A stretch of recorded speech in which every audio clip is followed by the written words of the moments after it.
Let's proceed to the general aims, goals, and objectives of curriculum. Curriculum development begins with a realization of the major challenges involved.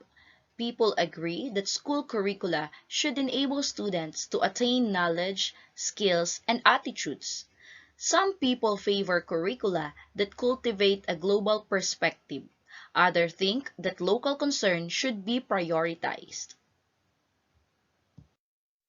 In most cases, a school's curricular aims and goals come from local citizens, state organizations, national groups, or the federal government.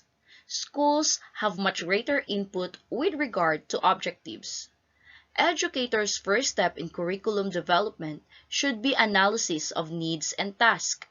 Educators must determine what students must learn for success in school, on the job, and in life.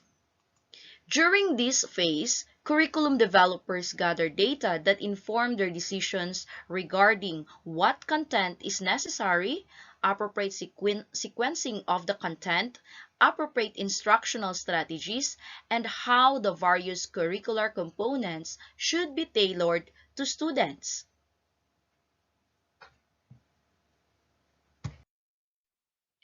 By analyzing needs and tasks, educators determine what the curriculum should include. Data analysis can reveal gaps in students' learning, thereby indicating needed objectives and content. Educators start to sense what content, student activities, means of implementation, and means of evaluation the curriculum should include.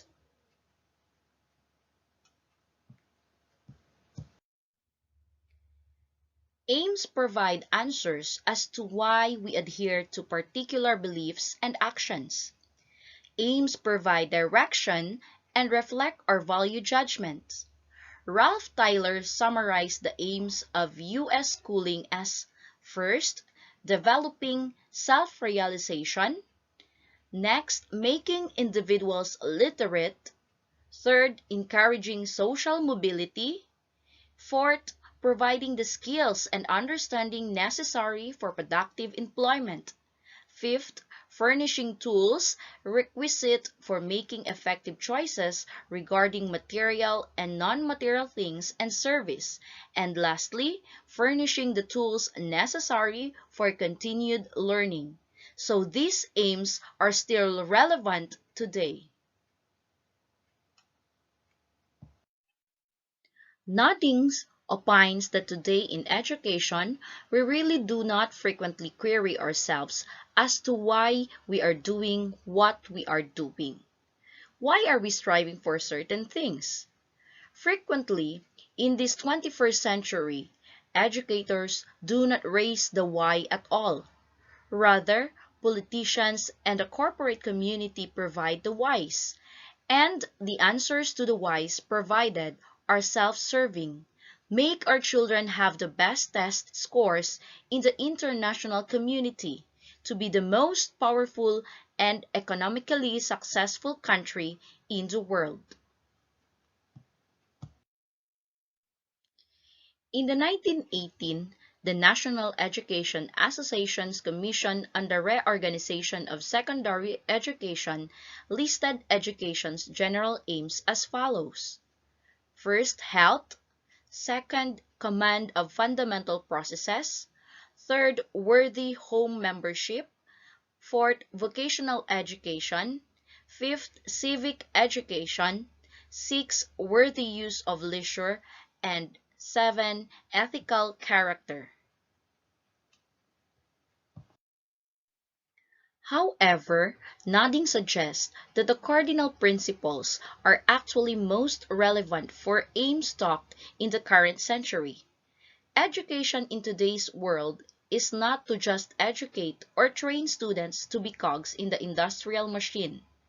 We wish to create educational programs that enable students to be fully functioning individuals in 21st century universe, fully functioning in a sense of social, civic, personal, artistic, vocational professional, ethical moral, and spiritual.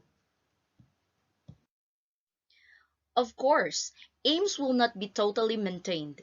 Indeed, thoughtful educators do not wish attainment or achievement of aims, but rather a journey of progress toward attainment.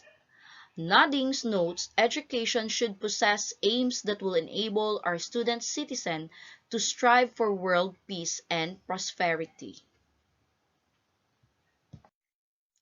Educators must be sensitive to the times in which they are living. The dynamics of living will confront educators and citizens in general with issues that require adjusting particular educational aims. So educators should develop educational aims that speak to the social, cultural, and economic relations of the global community. AIM should deal with the general process of education, such as building world-mindedness. So let's proceed in generating goals. According to Evelyn Sowell, goals answer the question, what destination do you have in mind for learners as far as a particular curriculum or subject is concerned? Goals might include the following.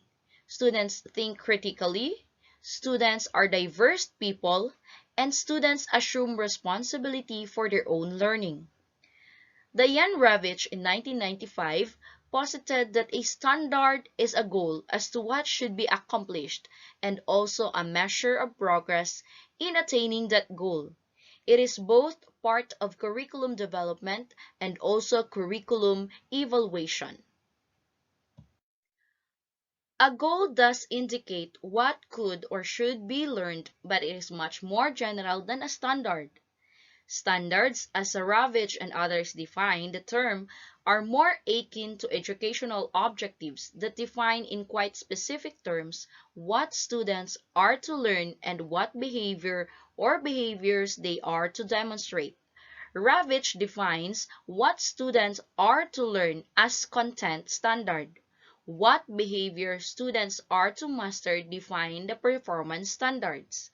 Performance standards regulate with what teaching strategies teachers are to use. By analyzing a school's goal, we can determine the scope of its educational program.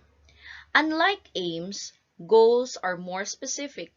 Curriculum developers can use them as guidelines to achieve particular purposes. Aims become goals when they become more specific and refer to a particular school, school system, or subject area. Phi Delta Kappa has listed these goals for students. First, learn how to be a good citizen. Next, learn how to respect and get along with people who think, dress, and act differently. Third, learn about and try to understand the changes that take place in the world. Fourth, develop skills in reading, writing, speaking, and listening. Fifth, understand and practice democratic values. Next, learn how to examine and use information. Next, develop skills needed to enter a specific field of work. Then develop a desire to learn now and in the future. 9. Understand and practice health and safety. And lastly, appreciate culture and beauty.